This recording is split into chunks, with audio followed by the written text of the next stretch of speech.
चलें भाई, ठीक है। तो लास्ट टाइम हमने एक्सेलरेशन के बारे में पढ़ भी लिया था और कुछ सवालात भी कर लिए थे अच्छे खासे, सही है। आज जो है वो आपके पास एक्सेलरेशन के लिए एक लफ्ज़ और है, वो है यूनिफॉर्म एक्सेलरेशन, ठीक है। अच्छा, और एक फार्मूला जो है उसमें भी थोड़ा सा अंडरस्टैंडिंग आपको करनी है।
ये बात आ गई आपको?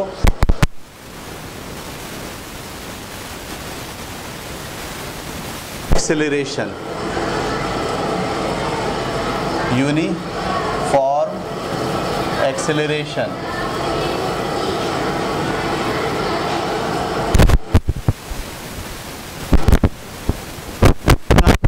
थी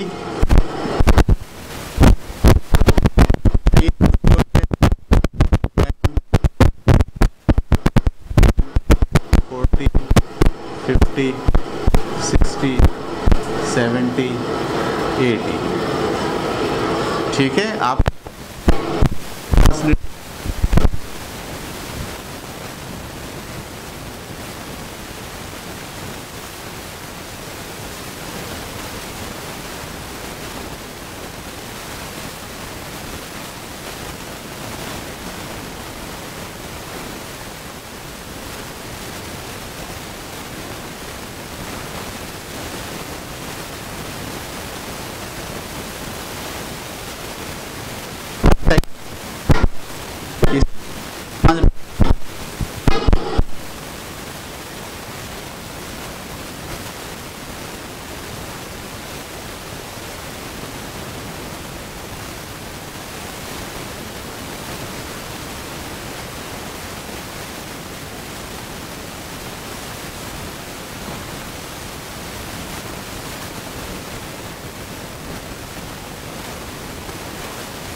है तो वो गाड़ी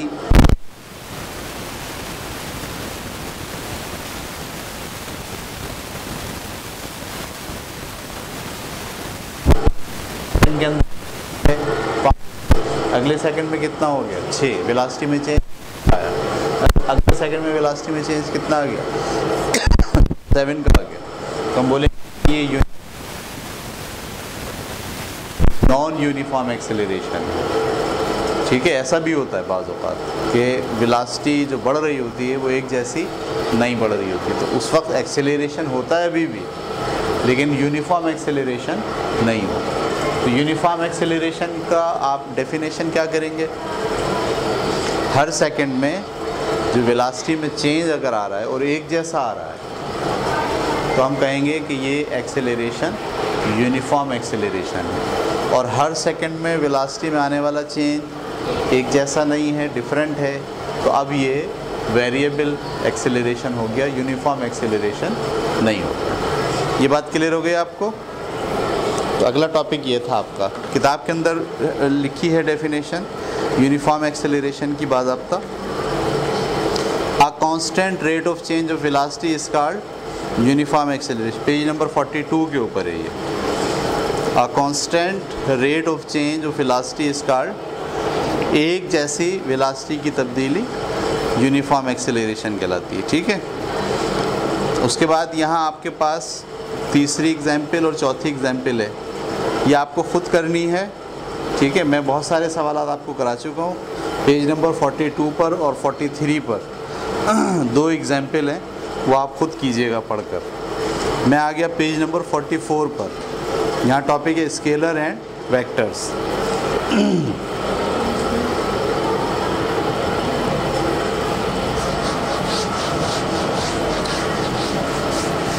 तो अब हम पढ़ने जा रहे हैं जनाब scalar and vector quantities. Scalar and vector. ठीक है, ये जो आपके पास फिज़िक्स में जो आप मिक़दारें पढ़ते हैं, क्वांटिटी, सही है। जैसे आप कपड़ा नापते हैं तो किस में नापते हैं, मीटर में, और पेट्रोल नापते हैं तो किस में नापते हैं, लीटर में, और आटा नापते हैं तो किस में नापते हैं, किलो में। ये क्वांटिटीज़ हैं, सही। तो क्वांटिटीज़ 2 तरह की होती हैं। एक वो क्वांटिटी जिसको बयान करने के लिए सिर्फ़ और सिर्फ मैग्नीट्यूड और यूनिट दरकार हो, जिसको बयान करने के लिए मैग्नीट्यूड और यूनिट दरकार हो। जैसे मैं आटे की मिसाल दे रहा हूँ, तो आप क्या कह रहे हैं, 5 किलोग्राम आटा, 5 किलोग्राम, ये मास है। दरअसल क्या है, मास। मास को बयान करने के लिए आपको क्या बोलना पड़ता है, इसको हम कहते हैं कोएफिशिएंट या मैग्नीट्यूड। क्या बोलते हैं, मैग्नीट्यूड। और इसको क्या बोलते हैं, यूनिट। आपने एक क्वांटिटी जो मास की है वो बयान की, तो बयान करने के लिए आपको 2 चीज़ें बोलनी पड़ी। एक क्या बोलना पड़ा, उसकी मैग्नीट्यूड, और एक क्या बोलना पड़ा, इसकी क्वांटिटी, सॉरी यूनिट। अगर मैं आपसे कहूँ 5 किलो आटा ले आओ, पूरी बात समझ में आ गई आपको। लेकिन अगर मैं कहता 5 आटा ले आओ, यूनिट नहीं बोलता, तो फिर आप समझ नहीं आता 5 क्या, 5 बोरियाँ, 5 ट्रक, सही, या 5 रोटियों का आटा, क्या बोल रहे हैं आप, बताना पड़ेगा आपको। क्वांटिटी के साथ साथ यूनिट बोलना पड़ेगा। ये बात पकड़ पा रहे हैं आप मेरी। तो ऐसी क्वांटिटी जिसको बयान करने के लिए और समझने के लिए मैग्नीट्यूड और यूनिट की ज़रूरत पड़ती है, ऐसी क्वांटिटी को स्केलर क्वांटिटी कहते हैं। सही है। मैं आपसे पूछूं कितनी देर में आओगे, तो अब आप मुझे टाइम बताओगे, टाइम की क्वांटिटी कैसे बताओ, सर 2 घंटे में आऊँगा। तो आपने बोला 2 और घंटे, 2 क्या है, मैग्नीट्यूड, और घंटे क्या है, यूनिट। मुझे बात समझ में आ गई। लिखने का बोलो 2 में आऊँगा तो नहीं समझ में आएगा, है ना। 2 बजे आऊँगा, बजे बोलना पड़ेगा आपको, तब भी समझ में आ जाएगी बात। तो सिर्फ आप यूनिट की मैग्नीट्यूड के, यूनिट के बगैर सिर्फ मैग्नीट्यूड बोलें तो बात समझ में नहीं आ रही। टाइम के बारे में भी तो ये मास भी क्या है, एक क्वांटिटी है, टाइम भी क्या है, एक क्वांटिटी है। सही।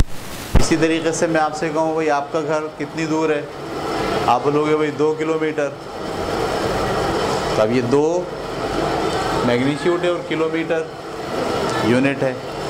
और आपने बात क्या बयान की है, आपने बयान किया है डिस्टेंस। क्या बयान किया है, डिस्टेंस। तो मास को, टाइम को, डिस्टेंस को बयान करने के लिए आपको मैग्नीट्यूड भी बोलनी पड़ती है और उसके साथ साथ यूनिट भी बोलना पड़ता है। ऐसी क्वांटिटीज़ जिनके मुकम्मल इजहार के लिए, जिसकी मुकम्मल समझने के लिए, बयान करने के लिए मैग्नीट्यूड और यूनिट दरकार हो, ऐसी क्वांटिटीज़ को आप स्केलर क्वांटिटीज़ कहते हैं। बात पकड़ पाया आप मेरी? सही है। देखिए बहुत इम्पॉर्टेंट बात होती है कि आपके जहन में जो ख्याल है उस ख्याल को आप लफ्ज़ों में ढाल दें। सही है। साइंस पढ़ने वाले ज़हीन बच्चे वो होते हैं जिन्होंने कहानियाँ बहुत पढ़ी होती हैं। सही है। जो बच्चे बहुत कहानियाँ पढ़ते हैं उनके लिए बड़ा आसान होता है, क्योंकि उनके पास अल्फाज बहुत होते हैं, वो अपने ख़यालात को अल्फाज में ढाल सकते हैं। जो बच्चे कहानियाँ नहीं पढ़ते वो फिर बेचारे परेशान हो जाते हैं। इसलिए अदब पढ़ें, नॉवेल्स पढ़ें, कहानियाँ पढ़ें, शायरी पढ़ें। सही है। इससे क्या होगा, आपके पास अल्फाज आएंगे बहुत सारे, और वो अल्फाज फिर आप साइंस में इस्तेमाल कर सकेंगे। तो मैं क्या कह रहा हूँ, कुछ क्वांटिटीज़ ऐसी होती हैं जिनको समझने और समझाने के लिए, बयान करने के लिए मैग्नीट्यूड और यूनिट का सहारा लेना पड़ता है। मैग्नीट्यूड और यूनिट के बयान से वो क्वांटिटी मुकम्मल तौर पर समझ में आ जाती है। ऐसी क्वांटिटीज़ को आप क्या कहते हैं, स्केलर। लेकिन कुछ क्वांटिटीज़ ऐसी होती हैं जिनको समझने के लिए मैग्नीट्यूड और यूनिट के साथ साथ उनकी डायरेक्शन बताना भी ज़रूरी होती है। समझ में आ रही बात? अगर मैं आपसे कहूँ ये एक डब्बा है, ये क्या है, एक डब्बा है, इस पर ज़रा फोर्स लगाएं, धक्का लगाएं इसको, या मैं बोलूँ ये डेस्क है, इसको ज़रा धक्का लगाएं, तो आप सवाल पूछेंगे सर लेके कहाँ जाना है? 5 बच्चों को बोलो धक्का लगाएं, 5 अपने अपने तौर पर लगाना शुरू कर दें। कोई यहाँ लगाए, कोई वहाँ लगाए, कोई यहाँ। सब बोले सर धक्का लगा रहे हैं, आपने बोला धक्का लगाओ, हम धक्का लगा रहे हैं। ऐसा होगा? या आप बोलेंगे नहीं सर पहले बताएं इसको लेके कहाँ जाना है। अगर मैं बोलूँगा क्लास से बाहर ले जाना है तो सारे लोग कहाँ,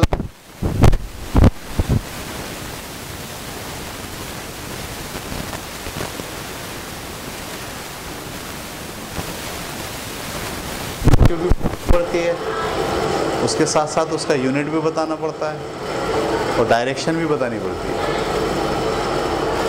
समझ में आई बात? डायरेक्शन बताए बगैर वो बात समझ में नहीं आती। अगर मैं आपको एक पाना दे दूं, बोलो ये नट जो है पाने में लगाओ और इसको घुमाओ, तो आप सवाल पूछोगे सर टाइट करना है या खोलना है? क्योंकि टाइट करते वक्त आपको किसी और और खोलते वक्त आपको किसी और डायरेक्शन में घुमाना है। तो यहाँ डायरेक्शन का सवाल आ गया। तो डायरेक्शन क्या होगी, घुमाना कहाँ है? तो जब ऐसी क्वांटिटीज़ जिसमें डायरेक्शन का सवाल आ जाए, ऐसी क्वांटिटीज़ को आप क्या कहते हैं, वेक्टर। जैसे फोर्स हो गई, वो वेक्टर क्वांटिटी है। समझ में आ रही बात आपको? बग़ैर डायरेक्शन के आप फोर्स डिफाइन नहीं कर सकते कि कहाँ लगानी है। पकड़ पा रहे हैं मेरी बात? अब मिसाल के तौर पर यही मिसाल हमने जो आपको दी, इसमें ये आपकी डायरेक्शन है, ये आपके पास मशरिक़ है, ये आपके पास मगरिब है मशरिक़ के सामने, ऊपर शुमाल है और नीचे जुनूब है, ठीक है। जब आपसे कहा जाए भाई इस पर फोर्स लगानी है, 5 न्यूटन की फोर्स लगाएं, क्या लगाएं? फोर्स लगाएं 5 न्यूटन की। अभी हम ये न्यूटन क्या है ये बाद में हम डिस्कस करेंगे अगले चैप्टर में। तो आपको ये सवाल पूछना पड़ता है कि ये 5 न्यूटन की फोर्स इस पर लगाना है, इसको लेके कहाँ जाना है? अगर शुमाल की तरफ लेके जाना है तो ये फोर्स यूँ लगेगी, अगर इसको मशरिक़ की तरफ लेके जाना है तो ये फोर्स यूँ लगेगी, अगर जुनूब की तरफ लेके जाना है तो ऊपर से नीचे लगेगी, अगर मगरिब की तरफ लेके जाना है तो इधर फोर्स लगेगी। सही है। तो अब फोर्स एक ऐसी क्वांटिटी हो गई जिसका मुकम्मल इजहार के लिए मैग्नीट्यूड और यूनिट के साथ साथ डायरेक्शन का बताना भी ज़रूरी पड़ता है। ऐसी क्वांटिटीज़ को आप क्या कहते हैं? Vector quantities. मिसाल के तौर पर मैं यहाँ खड़ा हूँ, ये मेरी जगह है जहाँ मैं खड़ा हूँ, मैं आपसे कहूँ मुझसे 50 मीटर के फासले पर एक हथौड़ी रखी है, मुझसे 50 मीटर के फासले पर एक हथौड़ी रखी है, तो क्या आप पता चला जाएगा हथौड़ी कहाँ है? हालांकि मैंने क्या बोला है, 50 मीटर फासला, डिस्टेंस। जब आपके पास सामने ये आई कि 50 मीटर के फासले पर रखी है, तो आप ये सोच ही नहीं सकते कि ये डिस्टेंस है। डिस्टेंस तो टेढ़ा मेढ़ा होता है। तो क्या मैं आपको ये बताऊंगा कि मुझसे 50 मीटर के फासले पर एक हथौड़ी रखी है तो आप टेढ़े मेढ़े जाएं? नहीं, मैं आपको बोलूँगा, आपके जहन में यकीन होगा कि कोई डायरेक्शन की बात हो रही है। अगर आप बोले ये डिस्टेंस नहीं है, क्या है? डिस्प्लेसमेंट है। डिस्टेंस में और डिस्प्लेसमेंट में क्या फ़र्क होता है पता है ना आपको? इसमें डायरेक्शन होती है। तो मैंने 50 भी बोल दिया, मीटर भी बोल दिया, लेकिन आप फिर भी पता नहीं चला सकते कि कहाँ है ये हथौड़ी। क्योंकि आप पूछेंगे सर कहाँ, किस डायरेक्शन में है? अब मैं बोलूँ भाई शुमाल की तरफ है, तो आपको पता है यहाँ से कहाँ जाना है? शुमाल की तरफ 50 मीटर, वहाँ पर क्या होगी? हथौड़ी होगी। मैं बोलूँ नहीं वो मशरिक़ में है, तो आपको यहाँ से कहाँ जाना पड़ेगा? मशरिक़ की तरफ। तो डिस्प्लेसमेंट दरअसल एक वेक्टर क्वांटिटी है जिसके मुकम्मल इजहार के लिए आपको मैग्नीट्यूड भी चाहिए, आपको यूनिट भी चाहिए और उसके साथ साथ डायरेक्शन भी चाहिए। समझ में आ गई बात? तो ऐसी मिक़दारें जिनको बयान करने के लिए मैग्नीट्यूड और यूनिट के साथ साथ डायरेक्शन का बताना भी ज़रूरी हो जाए, ऐसी क्वांटिटीज़ को आप क्या कहते हैं? Vector quantities. अभी समझ में आ रहा है स्केलर क्या होता है, वेक्टर क्या होता है? स्केलर क्या होता है? जिसमें मैग्नीट्यूड और यूनिट से ही पूरी बात समझ में आ जाए, ऐसी क्वांटिटीज़ को क्या बोलते हैं? Scalar quantity. और वेक्टर क्वांटिटी किसे कहते हैं? कोई ऐसी जिसको बयान करने के लिए मैग्नीट्यूड और यूनिट के साथ साथ डायरेक्शन का बताना भी ज़रूरी हो जाए, ऐसी क्वांटिटी को, ऐसी मिक़दार को आप क्या कहते हैं? Vector quantity. इसकी मिसाल मैंने क्या दी आपको? एक तो फोर्स थी और एक अभी डिस्प्लेसमेंट दी। अच्छा, डिस्प्लेसमेंट से वेलोसिटी बनती है, डिस्प्लेसमेंट से क्या बनती है? लिहाजा वेलोसिटी भी क्या है? एक वेक्टर क्वांटिटी है। अच्छा, वेलोसिटी ही से एक्सेलरेशन बनता है, तो एक्सेलरेशन भी क्या है? एक वेक्टर क्वांटिटी है। तो इसमें तो बहुत सारी चीज़ें आ गई, वेलोसिटी भी आ गई और वेलोसिटी के साथ क्या आ गया? एक्सेलरेशन भी आ गया। तो मैंने मिसाल में आपको ये जो 3 क्वांटिटी बताई हैं, मास, टाइम और डिस्टेंस, ये तीनों क्वांटिटी क्या है? स्केलर हैं। इनको बयान करने के लिए सिर्फ मैग्नीट्यूड चाहिए और यूनिट चाहिए। लेकिन ये जो क्वांटिटीज़ हैं, फोर्स, डिस्प्लेसमेंट, वेलोसिटी और एक्सेलरेशन, ये दोनों बातें हमने इससे अखज़ कर ली। क्योंकि अगर डिस्प्लेसमेंट अगर वेक्टर क्वांटिटी है तो डिस्प्लेसमेंट से क्या बनता है? वो भी वेक्टर क्वांटिटी होगी। वेलोसिटी से क्या बनता है, change in velocity per unit time. Acceleration वो भी क्या होगी, एक वेक्टर क्वांटिटी होगी। ये बात क्लियर हो गई। लिख लें इसको एक जगह पर, ऐसी क्वांटिटी जिनके मुकम्मल इजहार के लिए सिर्फ यूनिट, मैग्नीट्यूड और यूनिट की ज़रूरत होती है, ऐसी क्वांटिटीज़ स्केलर क्वांटिटीज़ कहलाती हैं। और ऐसी क्वांटिटीज़ जिनके मुकम्मल इजहार के लिए मैग्नीट्यूड और यूनिट के साथ साथ डायरेक्शन को बताना भी ज़रूरी होता है, ऐसी क्वांटिटीज़ को रोकें इसको।